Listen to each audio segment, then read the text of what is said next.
श्रीमद् भगवत गीता के 7वें अध्याय का महात्म्य।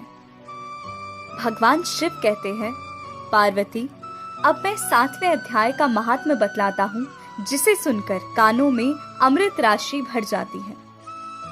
पाटलिपुत्र नामक एक दुर्गम नगर है, जिसका गोपुर अर्थात द्वार बहुत ही ऊंचा है। उस नगर में शंकुकर्ण नामक एक ब्राह्मण रहता था।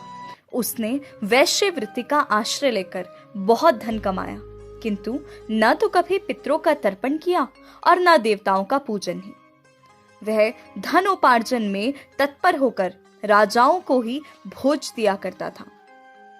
एक समय की बात है, उस ब्राह्मण ने अपना चौथा विवाह करने के लिए पुत्रों और बंधुओं के साथ यात्रा की।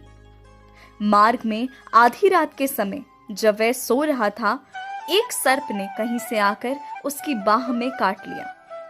उसके काटते ही ऐसी अवस्था हो गई कि मणि, मंत्र और औषधि आदि से भी उसके शरीर की रक्षा असाध्य जान पड़ी। तत्पश्चात कुछ ही क्षणों में उसके प्राण पखेरु उड़ गए।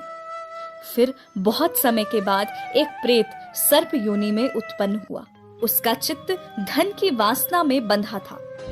उसने पूर्व वृतांतों को स्मरण करके सोचा, मैंने जो घर के बाहर करोड़ों की संख्या में अपना धन गाड़ रखा है, उससे इन पुत्रों को वंचित करके स्वयं ही उसकी रक्षा करूंगा।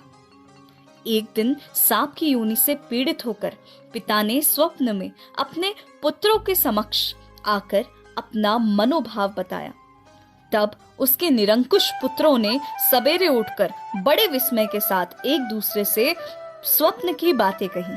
उनमें से मंझला पुत्र कुदाल हाथ में लिए घर से निकला और जहां उसके पिता सर्प योनि धारण करके रहते थे, उस स्थान पर गया। यद्यपि उसे धन के स्थान का ठीक ठीक पता नहीं था, तो भी उसने चिन्हों से उसका ठीक निश्चय कर लिया और लोभ बुद्धि से वहां जाकर बाबी को खोदना आरंभ कर दिया। तब बाबी से एक बहुत ही भयानक सांप प्रकट हुआ और बोला, ओ मूढ़, तू कौन है? किस लिए आया है? क्यों बिल खोद रहा है? अथवा किसने तुझे भेजा है? ये सारी बातें मेरे सामने बता।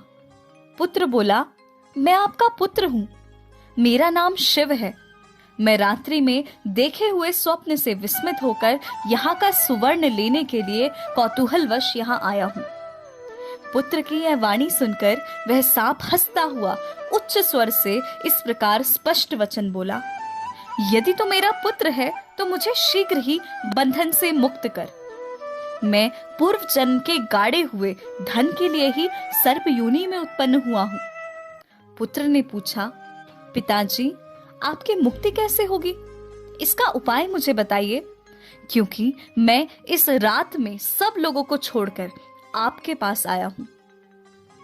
पिता ने कहा, गीता के अमृतमय 7वें अध्याय को छोड़कर मुझे मुक्त करने में तीर्थ, दान, तप और यज्ञ भी सर्वथा समर्थ नहीं है। केवल गीता का 7वां अध्याय ही प्राणियों के जरा मृत्यु आदि दुख को दूर करने वाला है।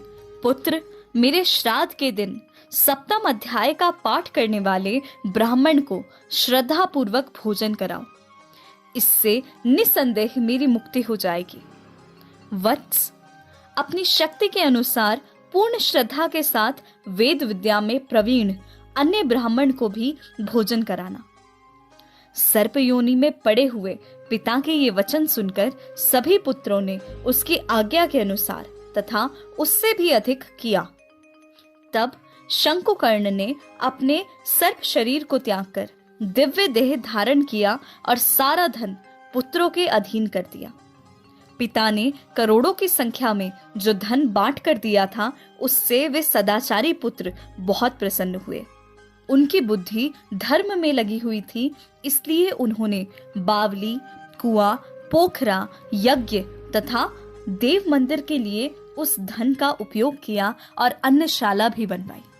तत्पश्चात 7वें अध्याय का सदा जप करते हुए उन्होंने मोक्ष प्राप्त किया। पार्वती, यह तुम्हें 7वें अध्याय का महात्म्य बताया गया है, जिसके श्रवण मात्र से मानव सब पातकों से मुक्त हो जाता है।